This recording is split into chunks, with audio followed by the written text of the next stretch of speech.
Good morning students, welcome to mathematics class. Today I have a topic inverse trigonometric functions of 12th class chapter number 2. So in introduction part, firstly I will take the function. Basically function हमने +1 class में काफ़ी detail में पढ़ा है, लेकिन inverse trigonometric functions को understand करने के लिए मैं आपको फंक्शन की कुछ आउटलाइन दूंगी कि फंक्शन क्या होता है। अब देखिए, to understand the function, if I have the set A and I have the set B, मेरे पास दो सेट्स हैं, set A and set B, right. And set A में जो एलिमेंट्स हैं, सेट ए में आप देखिए elements A B C, right. And in set B I have elements E F G and H. अब देखिए फंक्शन क्या होता है। If every element of set A has the unique image of every element of the set B, means A B C elements हैं A set के और ई F जी H जो वो बी के एलिमेंट्स हैं। अगर ए एलिमेंट की यूनिक इमेज बनती है ई के साथ, बी की एफ के साथ, सी की जी के साथ, तो इसको हम फंक्शन कहेंगे, क्योंकि फंक्शन यही कहता है कि हर एक सेट के एलिमेंट्स की एक यूनिक इमेज होनी चाहिए। तो अब यहाँ देखिए कि कोई भी सेट जो वो लेफ़्ट नहीं है, बचा नहीं है। ए भी बना रहा है, बी भी बना रहा है, सी भी बना रहा है। सपोज़ यहाँ पे मैंने ले लिया एक्स। अगर ये एक्स सेट की कोई इमेज नहीं बन रही है तो हम इसे फंक्शन नहीं कहेंगे। लेकिन यहाँ पे अगर ए बी सी ही एलिमेंट्स हैं and they are making their unique image, तो दिस इज़ अ फंक्शन। दूसरा ये भी हो सकता है कि ए ई के साथ इमेज बनाए, हो सकता है ये जो बी है ये भी ई के साथ इमेज बनाए, तो इसको भी हम फंक्शन कहेंगे, राइट। तो फंक्शन में दो चीज़ें हमने देखी कि हर एक एलिमेंट जो है सेट ए का उसकी एक यूनिक इमेज होनी चाहिए इन द सेट बी, और कोई भी एलिमेंट यहाँ पे खाली नहीं होना चाहिए, that is your function. Now the second part is inverse function. क्या होता है? इन्वर्स फंक्शन को डिनोट करते हैं एफ इन्वर्स से, और इन्वर्स फंक्शन तब एग्जिस्ट करता है when the function is 1 1 and on 2, and the function is 1 1 and on 2। तो इन्वर्स फंक्शन को भी अंडरस्टैंड करने के लिए suppose I take here again set A and set B. मैंने ए ले लिया, मैं बी सेट ले लिया। ए के एलिमेंट्स ले लिए A B C D, and B set के एलिमेंट्स ले लिए मैंने E F G and H, right. Now inverse है तो इस फंक्शन में हमने देखा था A to B, A to B, this is a function. लेकिन इन्वर्स फंक्शन की बात करें तो क्या हो जाएगा? उल्टा हो जाएगा।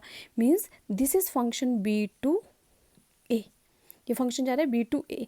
फंक्शन डेफिनेशन ये कहता है कि हर एक एलिमेंट जो है किसी भी सेट का उसकी यूनिक इमेज होनी चाहिए।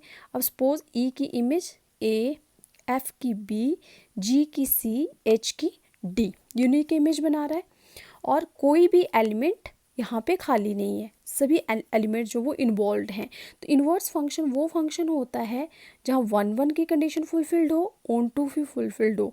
1 1 मीन्स सबकी सिंगल सिंगल जो है वो इमेज बन रही है। ओन टू मीन्स बी में, बी सेट में कोई भी एलिमेंट लेफ्ट नहीं है, that is called the inverse function.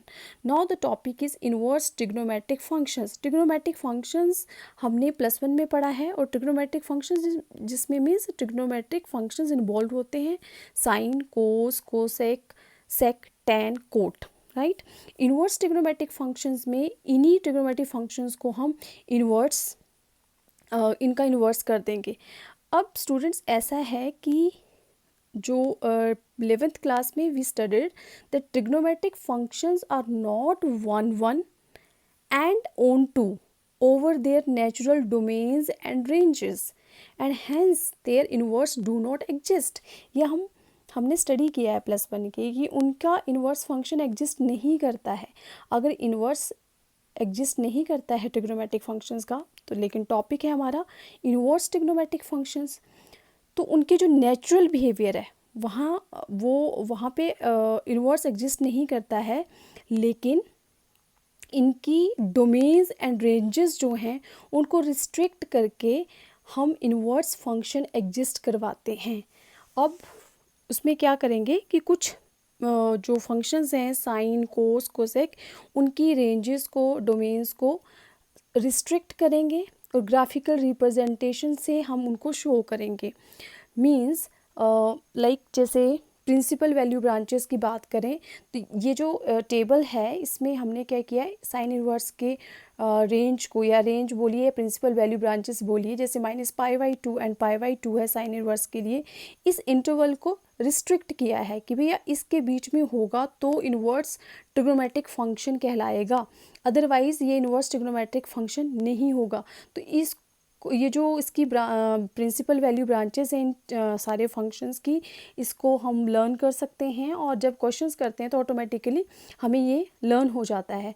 तो अब आप ये समझ गए होंगे कि why it is inverse trigonometric functions. सिर्फ एक ही कंडीशन है कि it should be 1 1 and on 2, लेकिन ट्रिग्नोमेट्रिक फंक्शंस इन्वर्स फंक्शंस नहीं होते हैं, इनको किसी डोमेन या प्रिंसिपल ब्रांचेस के लिए रिस्ट्रिक्ट किया जाता है किसी इंटरवल के लिए, वो इंटरवल हमें पता होते हैं।